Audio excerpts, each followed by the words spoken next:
Everybody, Thomas here. Beautiful day out here. As you can see, we don't have really a cloud in the sky. There's a few in the distance there. Beautiful day. Look at that beautiful sun. It's 18 degrees. We've had some really cold days here recently, but I am waiting for my logs to get a little more frozen to do blade testing of two different blades. I've got a Casco blade that's going to be specially designed for cutting ice. It's got a ice notch in it, and then we also have a double hard blade from Mr. Joe Main. It's a wood miser blade, but it's a double hard blade, and both those are a lower hook angle, if you will, and they're made for cutting frozen logs. So I have these frozen logs over here, as you see the kids knocking off the icicles off there, and I have some other logs over there, but I wanted to wait until after next week to do that video because we're going to have negative temperatures for a couple nights and single temperatures during the day. I don't know, Annie, what are you getting all upset for? Well, I don't know. Okay, here's all the wood that I got from my buddy Mr. Mike and everything. Went up just up in Michigan there, and y'all aren't gonna believe this. This is wood that was cut back in 1992. However, and it's been outside the entire time. We don't have bugs up here like you do down south and everything, but if you look at this wood here, look at this. These are boards cut in 1992 on a circle sawmill. Very, very impressive. Very happy with it. The back stacks right here, I've got two stacks side by side. They're 12-foot length, and looks like they're all 1 by random widths. There's some 4s, 6s, maybe whatever. It might have been just like what's the best 1 by you can get. And this front stack here, it looks to be about 8 foot or so. Picked this all up from my buddy Mike's, I guess his neighbor's house and everything. They were selling the property and they wanted this stuff gone, and yeah, you can't beat free. You cannot beat free, because this is over probably around like 1,200 to 1,500 board foot, maybe a little bit more of 1 by stuff. Now it was cut 92, but still I'm very happy with it. It's going to match exactly what I want them to do for a little building for the goats, so that'd be awesome. Reusing where you can. So all right, let's get back over here. I just put my tensioning gauge on here. Also, the kilted Sawyer, my buddy Mr. Craig there, he sent me something to throw onto the sawmill. So I've got a sticker, and I was trying to look where can I put it, and it's such a big sticker. I'm going to put it on the side of my hydraulic tank. So the quilted Sawyer sent me this pretty cool little thing here. Got wood. And he does some amazing stuff. He's got 2 wood miser sawmills, and he also has an MP60, I believe, molder planer thing. I'm gonna put this right here on the side because I think that'll actually look good there. And it's not that I'm dressing up the machine with all sorts of stickers and stuff, but if people send me stuff, I'm like, sure, I'll put it on there. So I got an SC Metals one. I got to put one from Mr. Joe Main. I'll have to put his company's one on there because he sent me some blades to test. And Mr. Robert from Kenne-SAW blades there in Georgia as well. So yeah, I'm going to throw a couple of these things on there because they're just cool. And I think it's going to make the machine look cool. And, you know, I've also got my Timber King sign back there. Also, you see all the wood here. Most of this is maple, but I do have a few things that I've got one mesquite piece behind there. I've got some cherry, some black walnut. But yeah, we're getting everything done up. Got my big metal table here. The other metal table, if you saw the video, we put it up there in the garage. But happy to have this big old metal table. And I do have my truck stored down here right now too. But we'll be moving that out because I'm also going to be installing a block heater on that. All right, I've talked long enough. Let's go and do a cold start of this sawmill. We'll show you how that works out. And all right, folks, now we're going to go ahead and crank this thing up. I have not cranked up this sawmill in probably over 2 weeks, and I don't think we've seen a temperature above freezing in probably, well, I guess it's been about 2 weeks. I think we had one day when it got up to like 34 degrees. All right.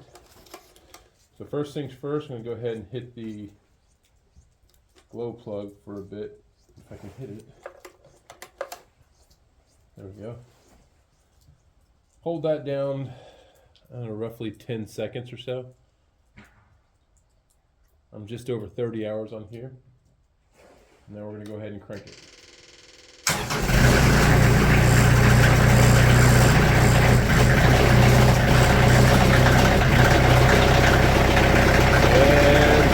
on the first try. That's good. Now I'm gonna let her sit there for a while. And again, that's a cold crank right there. Did 2 little stutters, but after that, she's purring good. Now, one thing I did learn about being up here in cold temperatures, and I've already experienced this once before, a diesel's always returning fuel back. So I don't know if people know that or not, but a diesel always has, because of the way the fuel system works and everything, you have to have constant supply of fuel. There's always a return that goes back to the fuel tank. Well, as you run your engine, sorry, I hit the dog with my stand on accident. As you run the system, that fuel's always returning back. So you see there's that little, it's hard to see here, but that top little hole there, it's got a little return. There's a small little drip that's coming back and everything. So that's returned back. As it works its way through the engine, it heats up. And as it heats up, that little stream there will eventually warm up this whole tank right here. So you run the mill all day long, this tank's getting warmer than the outside temperature, then you turn off the mill at the end of the day, this tank right here, whatever air volume you have left in here, it's gonna pull out and condensate, pull out all that moisture out of the space and condensate, and it's gonna go back into your fuel. So if you're not keeping your fuel tank full during winter months up here, you're gonna get excessive water in there, and if you don't have a fuel water separator, or if you're not changing it very often, you can have issues. Now this one right here, we have a little fuel filter. I did order, and it has arrived, a fuel water separator, fuel filter separator if you will. I'll be putting that on here, in addition to having something like this. That way it'll keep the amount of moisture down, and I'll try to separate it, because about a month ago, I was out here cutting, and I kept on saying, man, my engine RPM just doesn't sound right on my sawmill. And it was because I had moisture getting into my fuel, and therefore I was not getting the full power, if you will, out of my sawmill. I talked to a few people, I put new fuel in there, and she's running like a brand new machine, but I'd never really experienced that before. So, just of note, make sure you're keeping your tank full, and then look at getting a fuel water separator. Now I'll have a video on that coming up here, probably sometime this next month. I just did the cold start of the engine. She cranked up great and everything. Now she's been warmed up. I was actually gonna run the blade that's on there, but I just took that blade off, and I'm like, you know what? I need to run one of those Kenne-SAW blades. So I'm gonna run a Kenne-SAW blade, because I'm almost certain that this log is in fact frozen. It's been up here fully exposed to, below freezing temperatures for 2 weeks. So let's go ahead and throw on a brand new Kenne-SAW blade here. And then we're gonna go ahead and cut this up again into 1.5 inches by 6. We'll see if we can get a couple out of here. I just need a couple more rafters for the lean-to I'm gonna be doing off the back side of this building here. So on the back side of this wall where all these slabs are, it'll be another place to store slabs and put a vehicle down there or anything. So, all right, let me throw on a time lapse. I'm gonna put this blade on there, and then we'll do some cutting, and then we gotta go hit the water and go do some ice fishing. Looking forward to that.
All right, folks, this log is definitely frozen. Just trying to show you. It sounds so goofy down here at this end when you're cutting through it, but see this right here? That is actually frozen right there. So just the little bit of heat on my hand helps to make it look like it's wet and everything. Because it's, I mean, that is hard, like stupid hard. And I'll show you another example just to show you that in fact. So first things first, you have your sawdust like freezing to the board. Like this is all like frozen sawdust. But right here, like a little ice cavity inside the actual wood. Yeah, so without a doubt, I can say this log is in fact frozen. It makes the blade sound weird, but we are cutting through it. So yeah, very, very cold. Another thing I noticed is one of these sections, I believe it was this section right here, just that small little piece, weighs so much because it was super saturated with water. So just interesting. All right, I'm gonna cut this last part here, if you will, real time. In the beginning of the video, I spent a lot of time working on my drip system here. Even though I'm running diesel in there's a little bit of water that got in the line somehow, and a little bit of water that got in the nozzle, and it just froze up.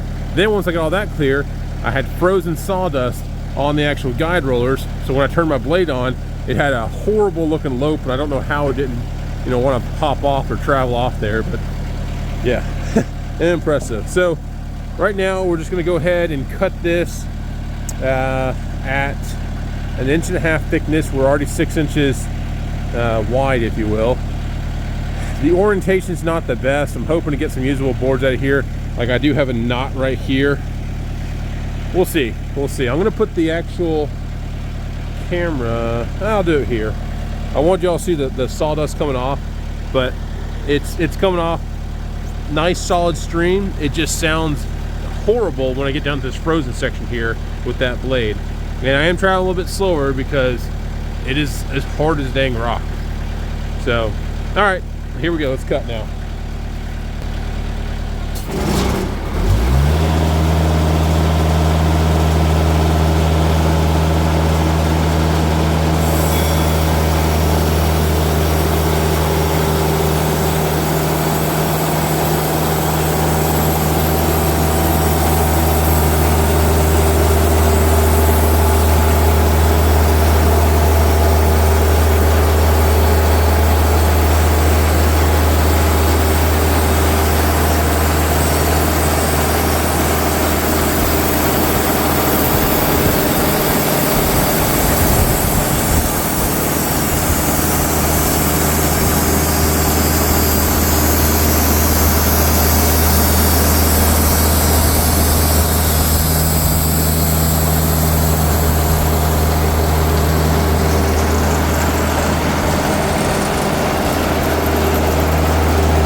these look like. I'm hoping that the boards are still usable, even with some of those knots in there. I'm hoping it doesn't get too far in there, but we'll see. That one looks pretty good, and I'll show you a frozen section there in just a second. Now look at that. The boards have frozen back together.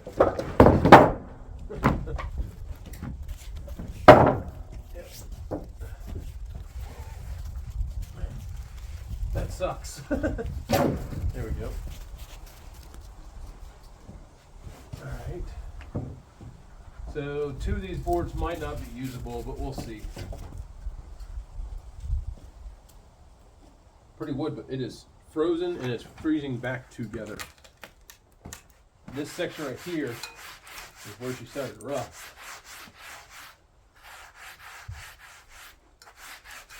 Can't even knock off all the sawdust because it's frozen to it. Yeah, I was just cutting through ice cubes here.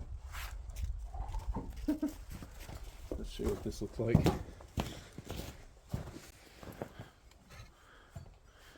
All right. Again, all new to me.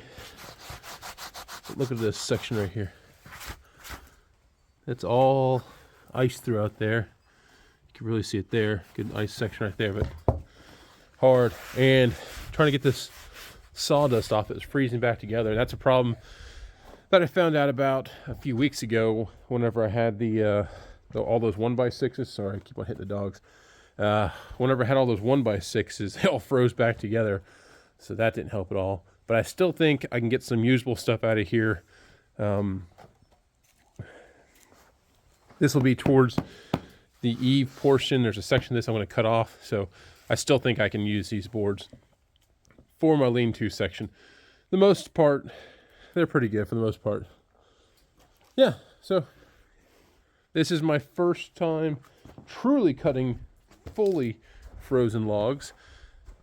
A couple weeks ago, we were doing the video for, I think it was for the Casco blade from Southeast Metals, and we had some logs there at the end that were frozen on the outside. Well, I can tell you folks with 100% certainty that this log is frozen all the way through, as you just saw, because my sawdust was actually freezing back together on it. And I'm not running water. I'm running a diesel drip because I don't want to have all that excess moisture on there freezing things back together. Now I know some people run with windshield wiper fluid, or they add some solutions to water, but the diesel option works really well for me. It's not that expensive if you just do a drip, and we'll go from there. All right, folks, hope you found this video exciting or different, and we'll see you around. Thanks. Bye.